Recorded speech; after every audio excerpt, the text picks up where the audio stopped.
জয় ঠাকুর। শ্রী শ্রী রামকৃষ্ণ পুঁথি তৃতীয় খণ্ডের অন্তর্গত প্রভুদেবের সহিত শম্ভু মল্লিকের সংযোজন এই অধ্যায়ের আজ 18তম দিন পাঠ করছি। 312 পর্ব, পৃষ্ঠা সংখ্যা 200। আজকের পাঠের মধ্যে দিয়েই এই অধ্যায় সমাপ্ত হচ্ছে। আজ আমরা দেখব ঠাকুর কিভাবে তার মায়ের প্রত্যর্পণ ক্রিয়া সম্পন্ন করেন অথবা করতে পারেন কিনা। তিনি যখন সন্ন্যাস নেন, বিরজা হোমের মাধ্যমে সন্ন্যাস নেওয়ার সময় সন্ন্যাসীদিগের একবার শ্রাদ্ধ ক্রিয়া হয়ে যায়। সুতরাং তাদের আর কোন রকম পারলৌকিক ক্রিয়া করা অধিকার থাকে না, বা তারা মরে গেলেও সেই জন্য আর নতুন করে কোনো শ্রাদ্ধ করতে হয় না। ঠাকুর এই ক্রিয়াটি সম্পন্ন করে রেখেছিলেন, একথা কেউ কেউ বিশেষ জানতেন না। তাই সকলে যখন মায়ের মুখাগ্নির কথা বলেছেন, তিনি বললেন এতে আমার অধিকার নেই, রামলাল এই কাজটি করবে। পরের দিন যখন প্রত্যর্পণের ক্রিয়াকলাপ আছে, সেই সময়ও বললেও ঠাকুর তখনও বললেন যে আমি তো আগেই বলেছি এসব কাজ আমার নয়। তবুও যখন উপস্থিত লোকেরা জোরাজোরি করছেন, ঠাকুর কারোর মান নষ্ট হতে দেন না। তাই তিনি কিরকম চেষ্টা করছেন সেটি আজকে আমরা পাঠ করব। অমানের মানদাতা প্রভু ভগবান, চলিলেন সবাকার রক্ষা করি মান। পাছু অগণন লোক দেখিবারে চলে, নামিলেন ধীরে ধীরে গঙ্গার সলিলে। সবাই যখন বললেন যে প্রত্যর্পণ করতে গেলে গঙ্গার জলে নেমে তর্পণ করতে হবে, এক আঁচলা গঙ্গা জল তুলে মায়ের নাম করে দিতে হবে, ঠাকুর তাই চললেন। কারো মানে আঘাত না দিয়ে চললেন। এক কোমর জলে নিয়ে গিয়ে নামলেন গঙ্গার জলে। তারপর এবার অঞ্জলি দিয়ে তিনি তর্পণ করবেন। জল লইবার কালে অঞ্জলি করিয়া, দেখো এ দর্শক বর্গ অবাক হইয়া। ততক্ষণ বদ্ধাঞ্জলি যতক্ষণ জলে, ছড়ায়ে আঙ্গুল যায় উপরে আনিলে। আঙ্গুল কাঠির মতন ক্রমশ বিস্তার, এক বিন্দু জল নাহি থাকে মধ্যে তার। শুনিলে প্রভুর কথা লোকে লাগে ধাঁধা, কায়ে মন বাক্যে যার এক টানে বাঁধা। মানুষের মনে মন দুই মন উঠে, এক মন তুলে কথা অন্য মন কাটে। এক মনে দুই মন হয় কি প্রকার, উপমায় বিনা যন্ত্রে তারের ঝংকার। শক্তির সঞ্চার তারে থাকে যতক্ষণ, এক তার বোধে বহু তারের মতন। মনের এহেন রূপ যে সময়ে হয়, সন্দেহ তাহার নাম কোন স্থলে কয়ে। হিতাহিত শক্তি বলে অবস্থা বিশেষে, কখনো কখনো তার বুদ্ধি নামে ভাসে। এক মন নানা রূপে ধরে নানা নাম, স্থলে বলে সমষ্টির অনিশ্চিত জ্ঞান।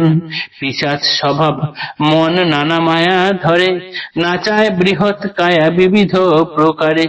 শ্রীপ্রভুর মনে নাই এ মনের রীতি, কায়ে মন বাক্যে তিন একসঙ্গে স্থিতি। স্বভাবত স্থির বুদ্ধি সুনিশ্চিত জ্ঞান, কায়া করে তাই যাহা বাক্যের বিধান। সরলে সরল যায় সহজেই বোঝা, অসরল তর্ক যার তার পক্ষে বোঝা। ঝাড়িকুট তর্ক বুদ্ধি সুসরলে মন, শোনো রামকৃষ্ণ কথা মঙ্গল কথন। প্রভু রামকৃষ্ণ লীলা কে দেখাবে একে, হাতে দিলে টাকা যেন হাত যায় বেঁকে। সেই ধারা শ্রীপ্রভুর তর্পণের কালে, অবশেষে সমাধিস্থ গঙ্গার সলিলে। হৃদয় আনিল কুলে ধরিয়া তাহায়, প্রহরে গেলে পরে ভাব ভেঙে যায়। শ্রীপ্রভুর পদে রাখি 16 আনা মতি, ধীরে ধীরে শোনো মন রাম কৃষ্ণ পুঁথি।